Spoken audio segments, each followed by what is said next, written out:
A paz do Senhor, criança, a paz do Senhor, família. Graças a Deus por mais essa oportunidade que estamos juntos para falar um pouquinho mais a respeito da vida de Jesus, né? Jesus, uma pessoa tão importante na história e na nossa vida, e hoje nós vamos aprender um pouquinho mais da história dele, que foi o momento mais importante, mais lindo aos meus olhos, que fala do grande amor de Jesus pelo povo da época, e esse amor alcançou até as nossas vidas nos dias de hoje, tá bom?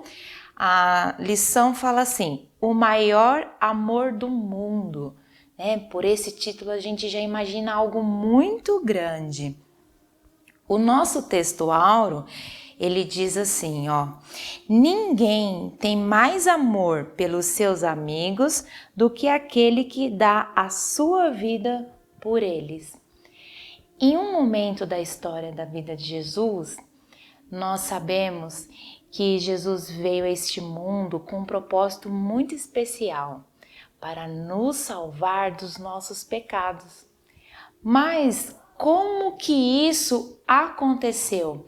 Como que essa salvação ela se concretizou para que nós tivéssemos essa alegria, esse prazer de viver, essa esperança de um dia encontrar com Jesus no céu? Jesus vinha falando da sua mensagem, vinha falando da palavra de Deus, mas tinha muita gente que não concordava com o que Jesus falava e tentava de todas as maneiras silenciar Jesus. E eles projetaram uma forma de prender Jesus até que Jesus fosse morto. E ao decorrer dos dias, isso aconteceu, crianças. Houve um plano, as pessoas armaram uma situação para prender Jesus e levá-lo à morte. E uma coisa muito delicada que aconteceu foi que eles escolheram uma pessoa que sempre andava com Jesus para que esse plano acontecesse. Às vezes a gente tem aquele amiguinho, aquelas pessoas que estão conosco, mas ainda não tem Jesus no coração, não tem a palavra de Deus no coração. E elas infelizmente fazem coisas que nos entristecem. Mas naquela situação foi necessário, sabe por quê? Porque se Jesus não passasse por tudo aquilo, hoje a gente não poderia estar falando dele. Hoje a gente não teria essa esperança, não saberia desse tão grande amor e ter a esperança de encontrar com Cristo um dia. E Jesus, como vocês sabem, foi preso, crianças. Ele foi preso, foi julgado e naquele julgamento o rei, o Herodes, ele ainda tentou de todas as formas não levar aquela culpa em cima dele e falou para o povo escolher. Olha, no dia de hoje tem duas pessoas para serem condenadas. Um é Jesus e um é Barrabás. Quem que vocês escolhem? Eu vou libertar um. O povo poderia escolher Jesus naquele momento, porque a gente vem falando em várias histórias que Jesus era um homem bom. Mas crianças, Jesus sabendo que era inocente, Jesus sabendo que ele não tinha culpa nenhuma, mas por amor àquele povo, por amor a mim e a você, ele ficou quietinho, ele não se defendeu. Porque foi necessário que Jesus sofresse tudo aquilo na cruz para nos garantir o direito da salvação. Então, esse momento de Jesus tão sofrido, tão doído, foi a maior prova de amor pela nossa alma, pela alma de todo aquele povo que ele deu. Então, a morte de Cristo na cruz foi muito triste, foi muito sofrida, mas foi uma prova de amor tão grande, crianças, tão grande, que alcançou a minha vida e alcançou a sua vida, né? Então, que essa história venha nos fazer refletir que Jesus, por tão grande amor, se deu aquele sofrimento, mas não ficou naquele sofrimento, ele ressuscitou e com isso nos mostrou que ele é poderoso e está em todo o poder nele, nos garantindo a salvação.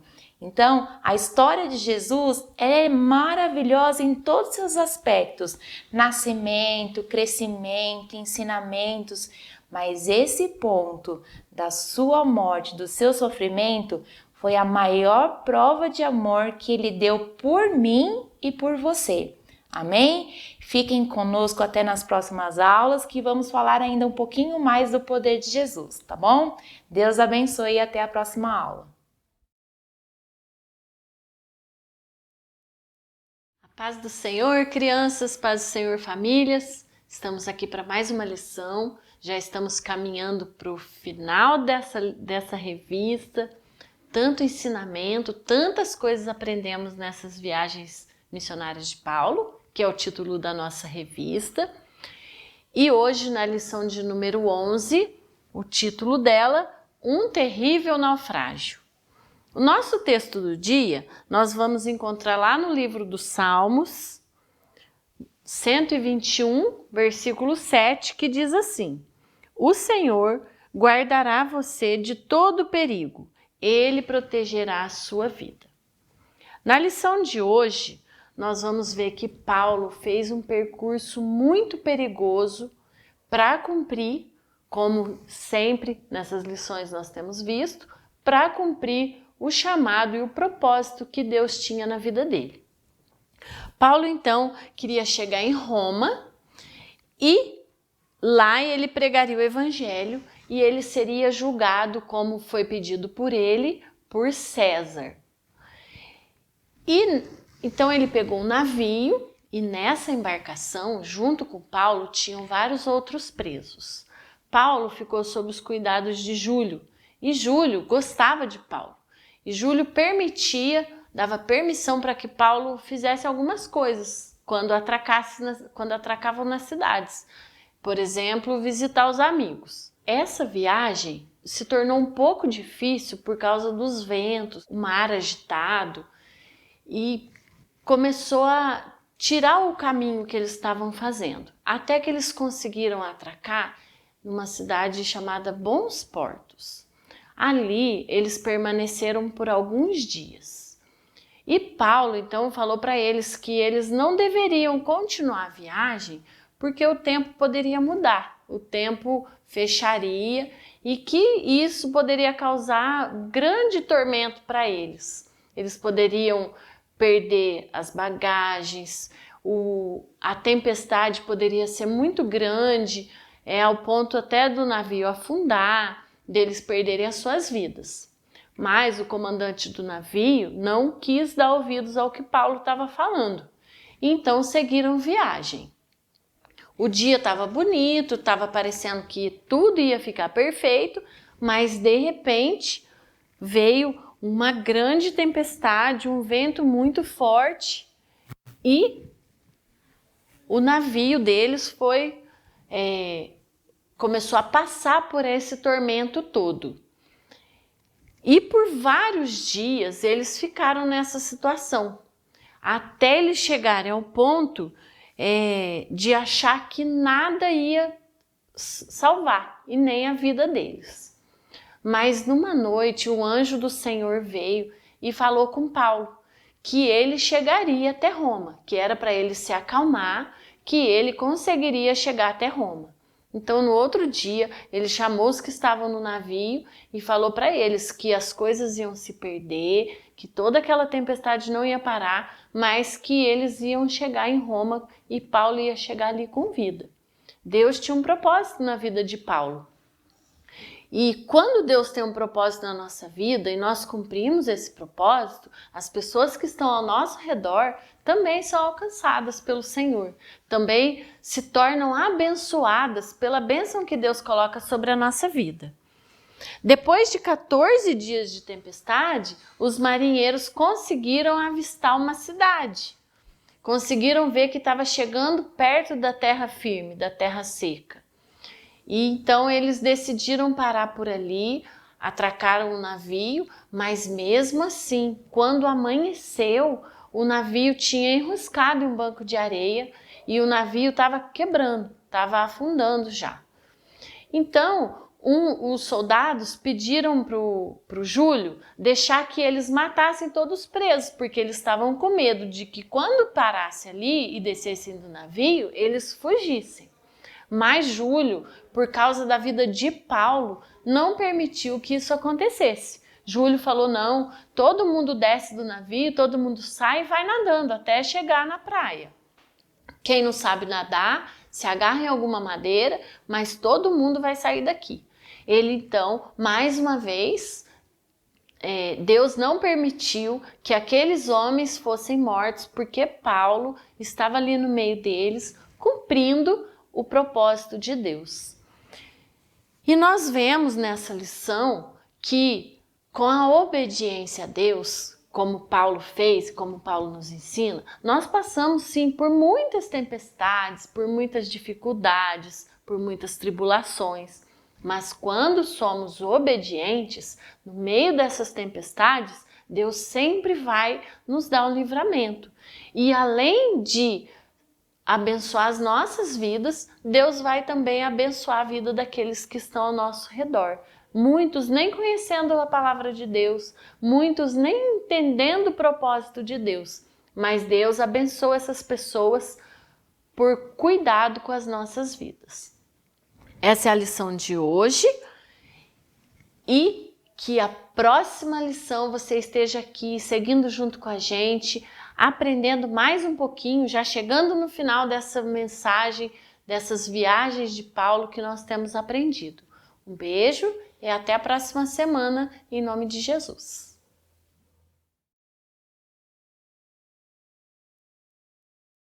A paz do Senhor a todos, sejam bem-vindos a mais um resumo da nossa revista Adolescer Mais.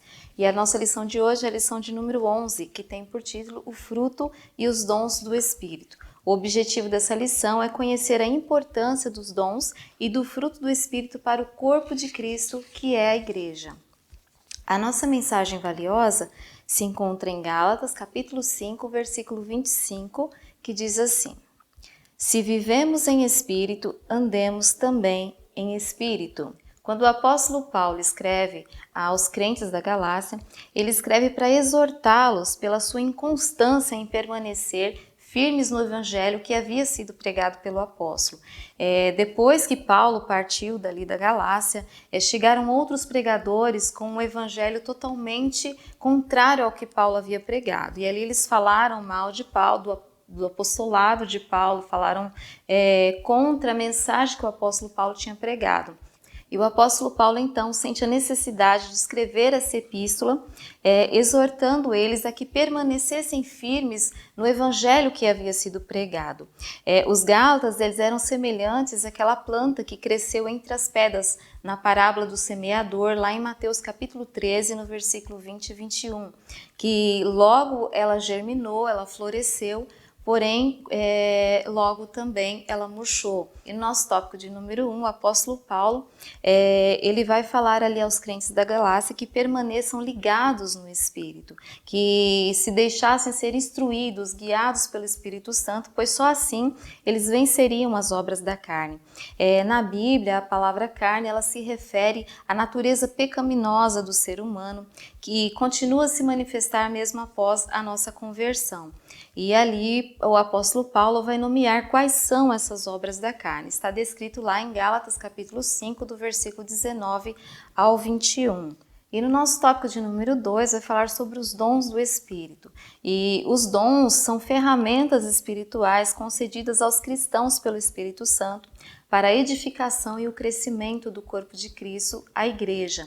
E ali, na continuidade desse contexto, ele vai falar também dos ministérios como dons dados pelo Espírito Santo. Apesar de serem importantes para a edificação da igreja e para o crescimento do reino de Deus, os dons espirituais eles não nos garantem a salvação, porque o que garante a salvação é o novo nascimento que é gerado dentro de nós. Isso nós comentamos na nossa lição de número 7. Então, os dons espirituais, eles concedem graça e poder à igreja para a edificação da igreja. E eles são concedidos exclusivamente pela soberania do Espírito Santo. Nosso tópico de número 3 vai falar sobre o fruto do Espírito. E tanto os dons espirituais, quanto o dom de ministério, quanto o fruto do Espírito procede da mesma fonte. Algumas pessoas fazem confusão na pronúncia e ao invés de o fruto do Espírito, eles falam os frutos do Espírito. Mas por que essa confusão acontece? Em Gálatas capítulo 5, versículo 22, vai nos dizer: mas o fruto do Espírito é no singular e não no plural. Essa confusão vem porque o fruto do Espírito ele possui 9 virtudes. E dentre essas virtudes está o amor, a alegria, a paz, a paciência, a delicadeza, a bondade, a fidelidade, a humildade e o domínio próprio. Então é como se fosse uma tangerina, que é um único fruto, porém quando abrimos ela, nós vemos vários gominhos. Um gominho só ele não forma o fruto da tangerina, mas porém quando todos estão juntos, todos estão ligados, esse fruto é completo. Cada gominho desses representa as virtudes do fruto do Espírito que refletem naturalmente o caráter do cristão. Eu não posso, por exemplo, exercer o domínio próprio se não houver a mansidão dentro de mim. Eu não posso demonstrar alegria se não há paz dentro do meu coração. Eu não posso exercer a benignidade, a fidelidade, a longanimidade se o amor não estiver contido dentro de mim. Então, demonstramos o fruto do Espírito Santo no nosso dia a dia, com uma prática diária, em vários momentos, em várias situações, nos nossos relacionamentos interpessoais. Conforme Jesus vai nos transformando, o fruto do Espírito, com todas as suas virtudes, vai sendo gerado em nossa vida. E ao mesmo tempo, as obras da carne vão perdendo espaço na nossa vida diária. A nossa verdade aplicada, ela vai nos dizer que o fruto, ele é o sinal visível de quem anda em espírito. E daí você pode dizer, irmã Milene, mas isso não é fácil. E de fato é muito difícil, mas a palavra de Deus nos afirma que tudo é possível àquele que crê. E como Paulo disse ali, na sua carta aos Gálatas, o Espírito Santo, se eles permanecessem ligados ao Espírito Santo, eles conseguiriam vencer as obras da carne. E tanto os dons quanto o fruto do Espírito, quanto os ministérios, é o próprio Deus quem nos capacita para o uso correto desses dons, através da leitura da palavra, da oração, de uma busca constante. É preciso muito esforço, mas o Senhor nos garante a vitória. Essa foi a nossa aula de hoje, que Deus abençoe a cada um. Fiquem na paz do Senhor Jesus.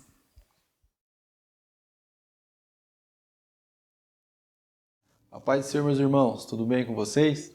Hoje, na nossa lição de número 11, a gente vai estar estudando sobre Isaac, o filho da promessa. O nosso versículo-chave diz assim: depois da morte de Abraão, Deus abençoou Isaac, seu filho. Gênesis 25:11. O objetivo dessa lição vai falar: saber que Deus é fiel em suas promessas e prova o quanto o amamos.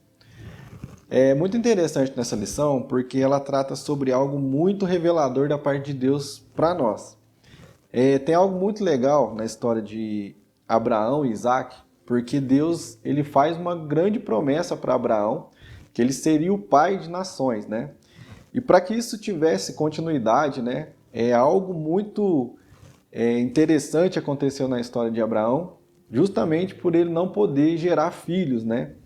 Então Deus, a partir desse momento, né, como a gente havia estudado na lição anterior, ele faz uma promessa a Abraão E depois de algum tempo, né, já na sua velhice, ele tem, né, esse presente de Deus que é a criança, né, o bebê Isaac. A partir disso, né, Deus firma essa promessa com Abraão, que a partir daquela semente dele, né, seria formado nações, né, e a partir disso ele começa a escrever a história de Israel, né. E algo muito interessante é que Isaac, né, ele também passou por um período muito intenso, né, da vida dele, a partir do momento em que Deus pede, né, de certa forma, uma prova de fé para Abraão. Então Isaac ele passa a ter um contato com o Deus do pai dele, né, seu pai Abraão, a partir do momento em que Deus pede que ele fosse sacrificado, né? Então, a partir dessa experiência, talvez Isaac pôde provar, né, desse Deus que o pai dele servia. E o ponto de partida ele vai nos dizer algo muito interessante, porque Deus ele queria, né, dar continuidade nessa promessa que ele fez a Abraão. E algo muito interessante é que Deus ele começa a tratar com Isaac mediante aquilo que Deus já tinha prometido a Abraão, mas de uma forma diferente. Porque ele não queria, né, que, de certa forma, ele levasse aquela promessa do pai como algo que simplesmente ele sendo filho de Abraão, ele já teria aquela promessa sendo cumprida na vida dele. Então o ponto de partida fala algo muito legal, porque Deus estabeleceu um concerto abraâmico, mas com cada geração.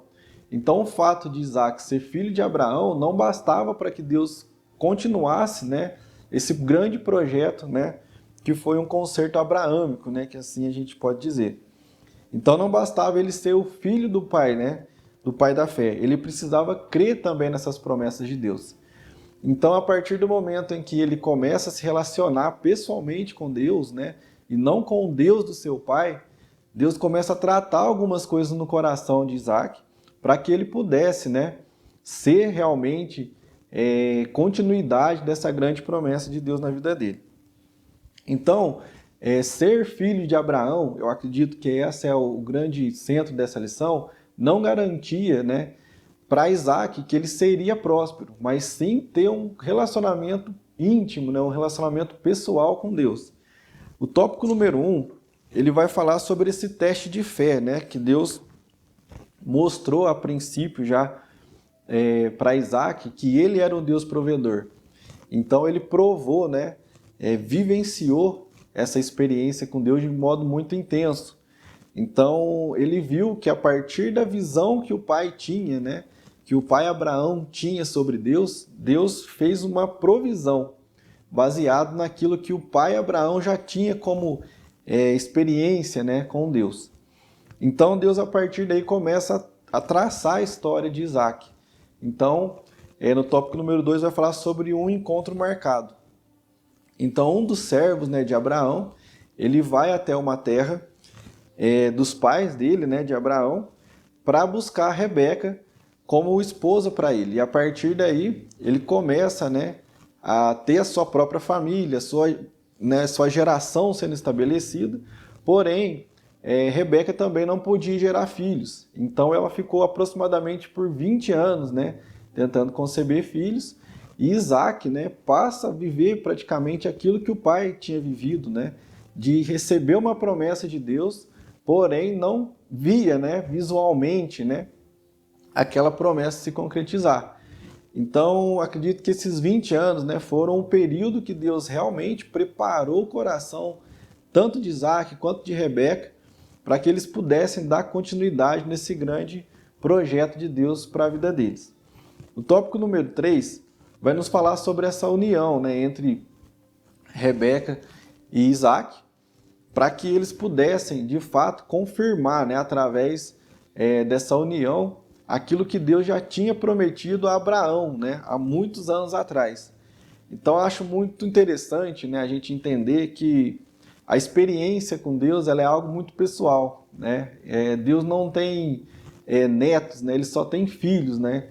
Então, a partir do momento em que a gente tem essa consciência de que Deus ele tem o desejo de se relacionar conosco, com a nossa geração, né? Com a nossa não com o Deus dos nossos antepassados, mas ele quer ser um Deus presente na nossa geração. Assim foi trabalhado também na vida de Isaac. Então essa lição ela tem esse intuito, né? Essa intenção de deixar bem claro, né? Tem até um ditado muito comum que fala que filho de crente não é crentinho, né? Filho de crente é pecadorzinho.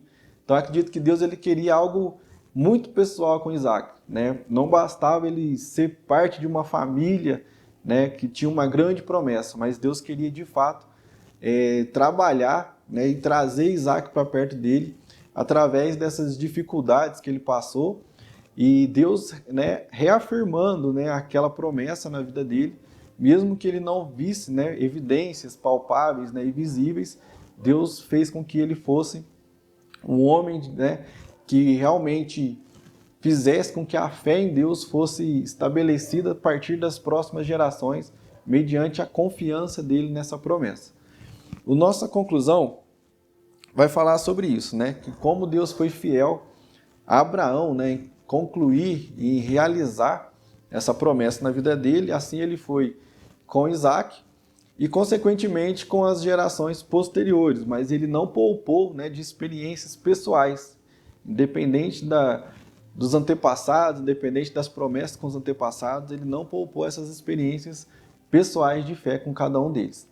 É isso aí, bons estudos e até a próxima.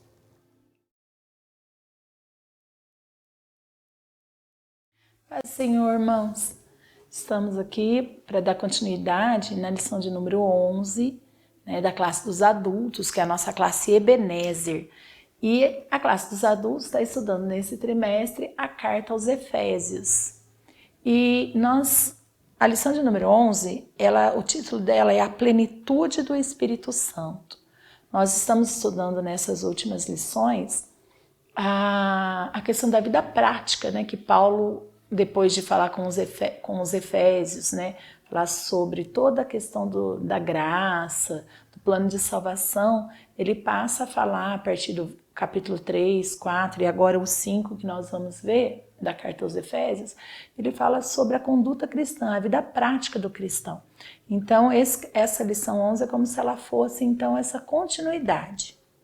E o título é A Plenitude do Espírito Santo. O texto áureo é em Efésios 5, versículo 18, que diz: E não vos embriagueis com vinho, em que há contenda, mas enchei-vos do Espírito. No item 1 da lição, o título é Imitando a Deus como Filhos Amados. Então Paulo começa a falar para os Efésios que o cristão, ele é necessário que ele tenha um modelo de conduta, um modelo de vida, um exemplo a ser seguido. E o exemplo a ser seguido é Jesus Cristo, né? Que assim como uma criança que convive com o seu pai, com a sua mãe, ele vai imitar seu pai e sua mãe, a criança ela aprende vendo o exemplo. Nós como cristãos, nós também temos que ver o exemplo de Cristo, viver com Cristo para que nós possamos também imitá-lo, né? Que Paulo usa essa expressão. E nesse sentido, né, mais uma vez, assim como a lição 10 fala, nós temos que nos despojar do velho homem, né? O velho homem onde há impureza, onde há contenda. Paulo explica lá para a igreja dos Efésios que naquele momento, agora que eles estão com uma nova vida em Cristo, né, que eles são pessoas santas, separadas, não cabe mais a eles ficar no meio, né, do mundo, ou, como diz em Salmo 1, na roda dos escarnecedores, falando as mesmas palavras. Sabe, irmãos, quando a gente está naquele meio dos nossos amigos e aí se os amigos estão falando bobeira e besteira e a gente está falando junto, isso não cabe mais, né? Nós precisamos, a partir do modelo de Cristo, viver uma nova vida, né? Nos despir do velho homem e andar como filho da luz, que é o que fala no item 3 desse tema, né? Que Jesus fala que antes nós éramos trevas, mas que agora nós somos luz. Então a luz, ela não tem como ser escondida, né? Ela vai resplandecer. né? Que a luz, ela produz frutos. Ela não, e as trevas, diferentemente, a treva é estéril, né? A treva não produz nada. No item 2 da lição, fala sobre vivendo a nova vida com sabedoria.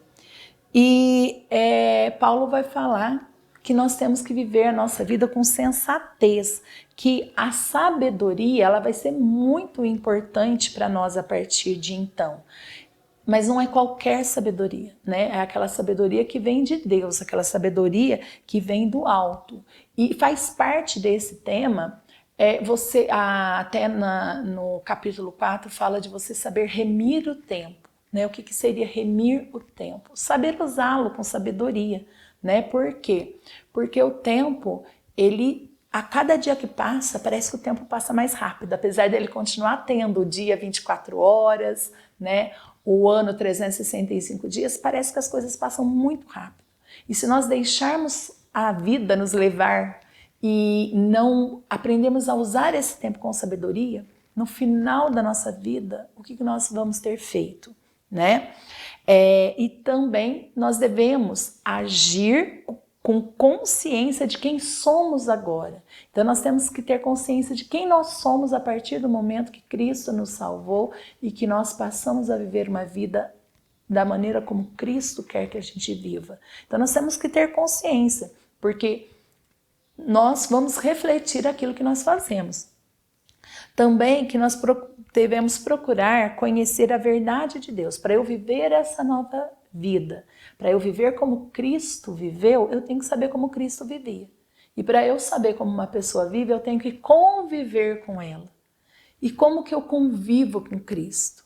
Né? Então, através da oração, através do estudo da palavra, através da obediência aos ensinamentos, porque não adianta eu ler, eu aprender e eu não praticar.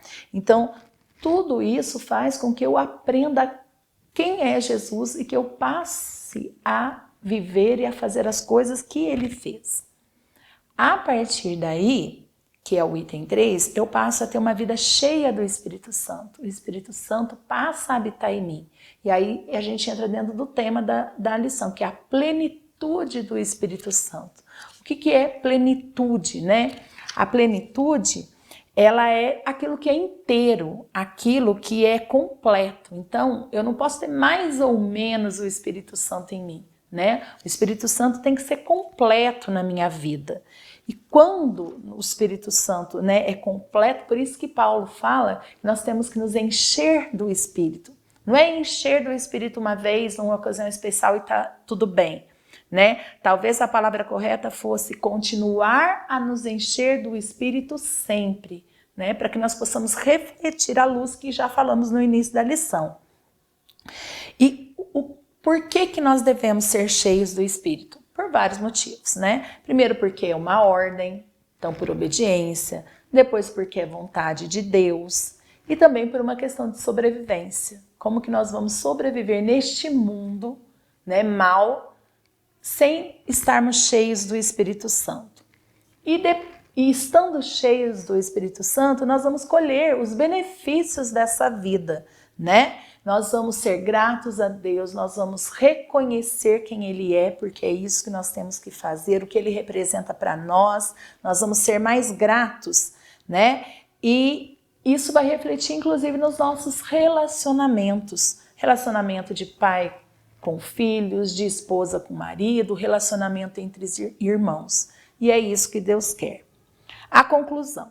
Recebemos de Deus uma nova vida e devemos vivê-la com sabedoria, na plenitude do Espírito Santo e regando-a através da palavra de Deus e da oração. Mais uma vez, irmãos, que podemos praticar isso que a gente aprende. Fiquem com Deus, a paz do Senhor.